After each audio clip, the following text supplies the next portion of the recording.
Good morning, this is Vicki. And this is Jo. And we're the Two Natural Ladies. And we talk about the good news we all need and ways of getting the most out of life. We help people with practical, uplifting ways we can all make a difference. And we're striving for better, not perfect. And we love a good laugh. Please enjoy the show. You're with the Two Natural Ladies, and we can work it out. We can work it out, Yes. definitely. And that's just disgusting, Jo. It is just disgusting, and that's a picture of my, not that the rest of you can see, my youngest son. Oh. Now, we can work it out. Who's he with? He's with Andy Griffiths, who is the person who wrote this. And Andy Griffiths has actually written a whole lot of books which the kids today are reading, which is like the 36-story treehouse. And it started at 13 and they go 13 stories and they're up to like 200 or something. Oh, okay. So, and I've got a lot of the books and we read them. But I just want to say there's one thing we can't work out. Mm-hmm. Now, Andy Griffiths, who loves being a kid, and he talks a lot about himself as if he's a kid, he's written 101 really disgusting things. Now, I just want to put down, I'm not going to go through them because I felt sick after reading some of this, but number one, guess what number one is? I can't give it. You can't guess? No. Brussel Sprouts. Right. Okay. Number one, disgusting. I was thinking more like vomiting or something. No, he's got all of that. But number one is Brussels sprouts. He even has a whole story about trying to eat, that his mum wants him to eat Brussels sprouts, which I think we can talk about later when we talk about broad beans. Yes. Because it's the same sort of thing. Peas, broad beans, Brussels sprouts come into that. I just want people to know that it is number one disgusting. So there you go. Right. So you're right. Of course. Yes. Of course. All those people who said they like Brussels sprouts, I don't know. There's something seriously wrong. Yeah. Oh, dear. So, okay, let's go with a quote. Okay. You can get everything in life you want if you will just help enough other people get what they want. And if they want Brussels sprouts, I'll give it to them. That's very big of you. Yes. So that was by Zig Ziggler. He was one of my earliest mentors. When I first went into business, I would listen to Zig Ziggler all the time with his Southern American accent. Yes. Pretty amazing man. Yeah. So random acts of kindness, that leads us on to. So the hopes of us all. This is what we're discussing. Yes. Okay. Yes. 2021. So we're hoping it's going to be a good year, but there will be challenges. Yes. Simon Sinnek discusses passion. We don't have to be a visionary. We can find someone who connects with us and take on their vision.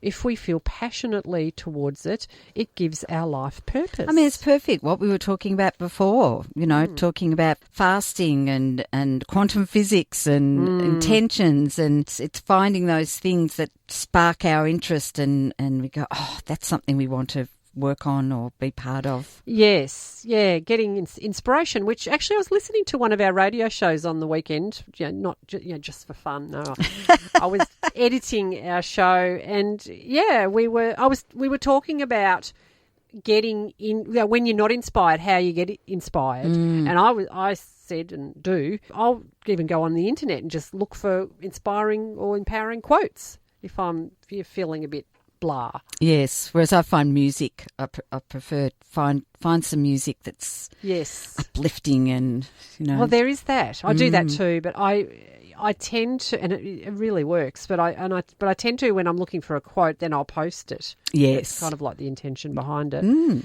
Yeah, so, and quantum physics and the random acts of kindness, I mean, that's all connecting us, isn't it? And giving each other, good vibes. Which #Let'sDoIt321 does as well. Yes. And my grandson and I did that on the weekend. We didn't, but we didn't pick up 3. We picked up a huge amount. We actually picked up for an hour, and Ivan at one point said, "Oh, I think that's enough." No, Joe, no, because he calls me Joe. No, we've got to keep going. And I said, "All right, we'll go to there," and pointed to a certain point. All right, we'll do that. Good on you, Jacob. Yeah, I think this is something we could do weekly now. Yeah. Wow. Because what I said to him, Josie Jones, who we had on, who's was an Australian of the Year, local Australian of the Year, she picks up I think she said 3 kilos a day.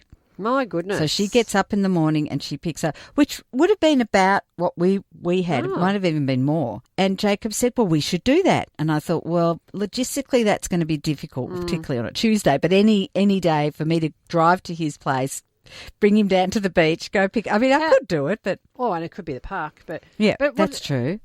So, how long did it take you to pick up about approximately 3 kilos? It took an hour. An hour. Yeah.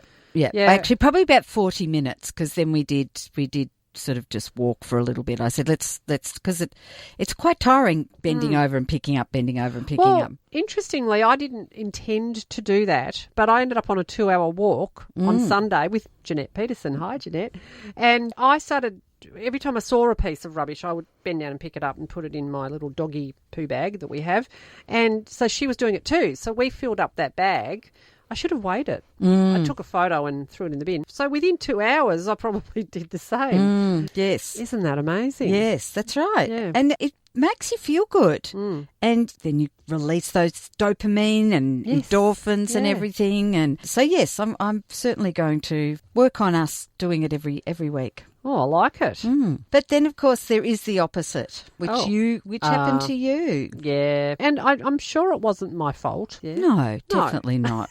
No. So yes, I was driving, and it was early in the morning. It was still dark, and there were a lot of bikes on the road, and so I was going out wide to avoid them. And then there was this island with a right-hand turn lane, and I kind of scooted over into the right-hand turn lane to go wide around the bikes. And the guy behind me tried to overtake me on the left-hand side, and then tooted me because I was in the way. I'm like, come on, you can see that there's bikes, and you could have caused an accident. Yes. So, but that left me feeling yuck. Yes. And like I was arguing with him and, in my head. That's right. Yeah, I know. I think traffic can be one of those really make or break situations where you can either be, nice to people and let them in and if everybody let everybody in and and also relax about things. Yes. And really, how much quicker was he going to get anywhere? And he was probably breaking lots of rules, because I had a similar, they didn't toot me, but there was a lot of angst behind me when I was coming down to Chelsea the other day, and you have to go 40 Ks.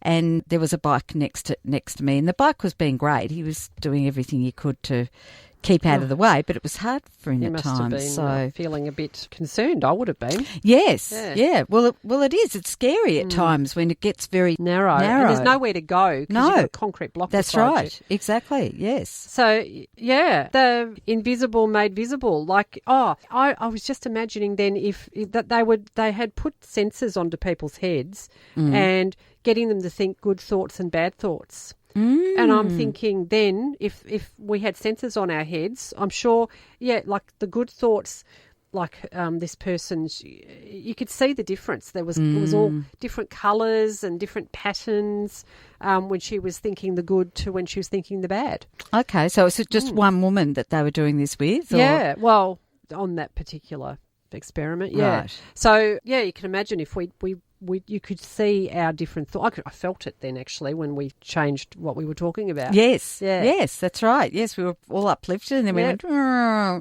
we'll go back up because... Let's do that. Because talking about random... Because when I said, we're going to talk about random acts of kindness, you said, what random act of kindness have you done?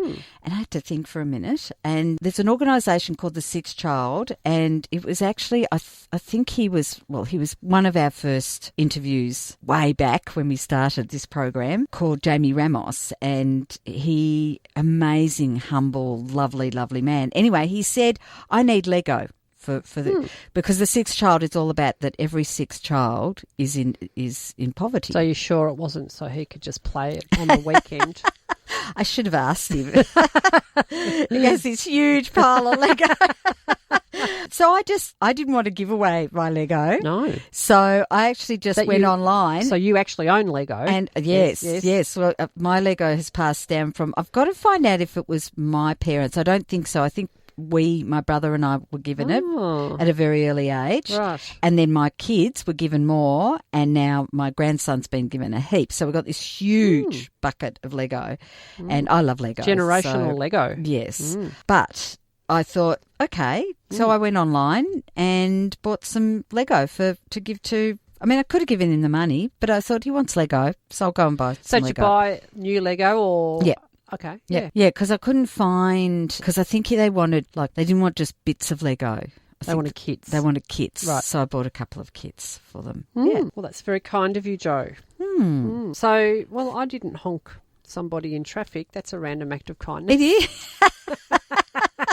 I think you'd find that if you thought about it, there's probably a lot of things that you do that you're not even aware of, really, that you do. Yeah. Well, that's right. It becomes, we were talking about that last week, you go from being unconsciously unskilled to unconsciously skilled. That's right. Yes. So that's right. You're unconsciously doing these things that we all appreciate. And I think we all do. And I think there's times where we're just in, we have our different moods as well. So I think we're all, when we're feeling great, we tend to do, great things. And then we're feeling not so great. Sometimes we find ourselves doing something a bit not so great and then feeling worse for it. And, I think even particularly with adult children, when you do stuff for them, that's, I mean, I know it's your children, but it would be just as easy to go, no, sorry, I'm busy, rather than can you come and help with this, or can you go look at that, or whatever it is that they need help with.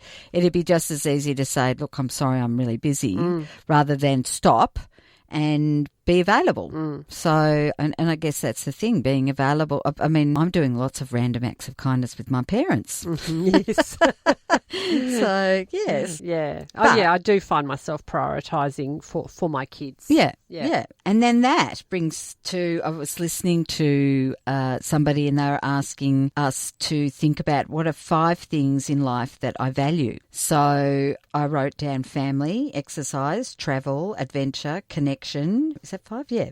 And then the question was, do I give these things time? And then it's like, well, if you don't give them time, are they something, what a priority are they? Yes. What sort of priority are they? So are they a priority that you need to work on? Yeah. Or do you need to look at it and go, well, actually, no, I actually value this more than I value that. So I thought that was really interesting. Travel was a bit hard to give priority to recently. Exactly. But, we can start moving around Australia again. So I'm kind of interested in us looking at that place in Cairns. That'd be good to go to. Well, exercise. Well, I didn't go for my walk yesterday because I was, inverted commas, too busy. And see, I should have prioritised that. I often do. Like, I'm pretty sure the night before we'd been for a walk with the dogs. Anyway. Well, and you'd done a 2-hour walk with... Oh, that's right. I did that. Jeanette. Yeah. I had been for 2 walks on the day before. But my husband came up to me yesterday and said, are you busy? Could you put down what you're doing? Let's go for a kayak. And I said, well, I'm busy, but yes, I could. And so we decided we both needed the sunshine. Yep. And we went, just as we were going out, I didn't see them, but my husband's like, there's dolphins out there. Oh. So we paddled madly out, but they'd run away. Oh, yes. But I was trying to attract them back with my thoughts. Yes. Didn't work. No. I do that sometimes when I'm walking along. I think, just think about them and they'll just appear. Yes. But doesn't always happen. No. But I think they might be one of our favourite things. You've been listening to the Two Natural Ladies podcast. Visit twonaturalladies.com.au for more information. Thanks for joining us.